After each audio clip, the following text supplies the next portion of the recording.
सुन रहे हैं अमित पटेल की आवाज में। अरे होलिये में नहीं हराइल रे, तबे से ही दिया गराइल रे।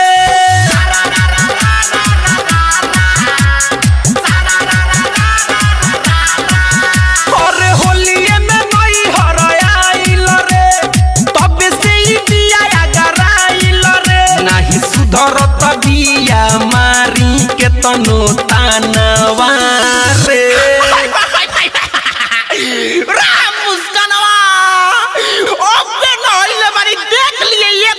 छिटका पड़ गइलू तब एको गो बीत ना छोड़े कि नहीं मानतिया होली में कहनावा रे, रंग डालतिया मुस्कानावा रे। नहीं मानतिया होली में कहनावा रे, रंग झोंकतिया मुस्कानावा रे।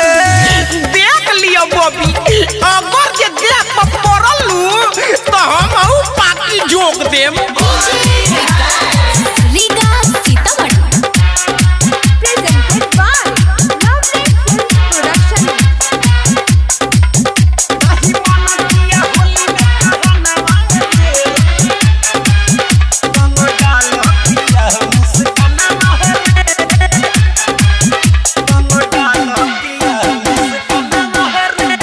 कर के ही छोड़ी पागल रे, पीछे दिया हमारा लागल रे। अरे तोरा हम ही मिलतानी रे, होने जाके खेलना।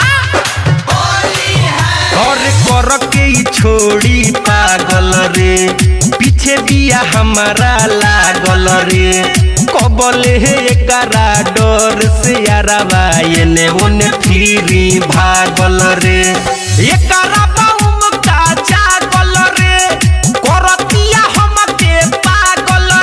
बढ़ गइल बिया गइल ना बच्चा पानवा रे।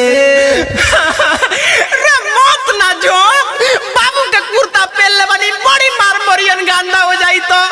नहीं मानतिया होली में कहनावा रे, रंग डालतिया मुस्कानावा रे। नहीं मानतिया होली में कहनावा रे, रंग झोंकतिया मुस्कानावा रे।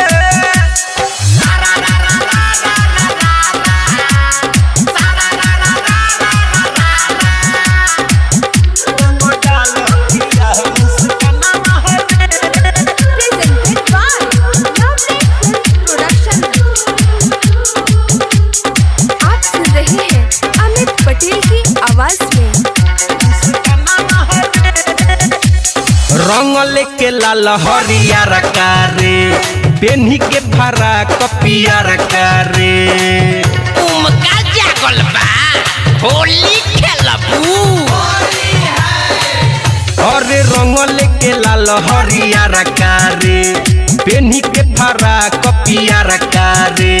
भोरही से गावे गावे घूमत बिया, खोजे पिचकारी बड़ा कारे।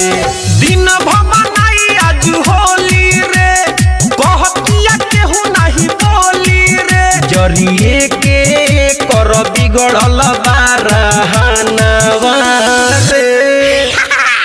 आओ बबिया, हे दे गोबरे उठैले बानी, मुहे पछापे मु तबे ते मन बिया।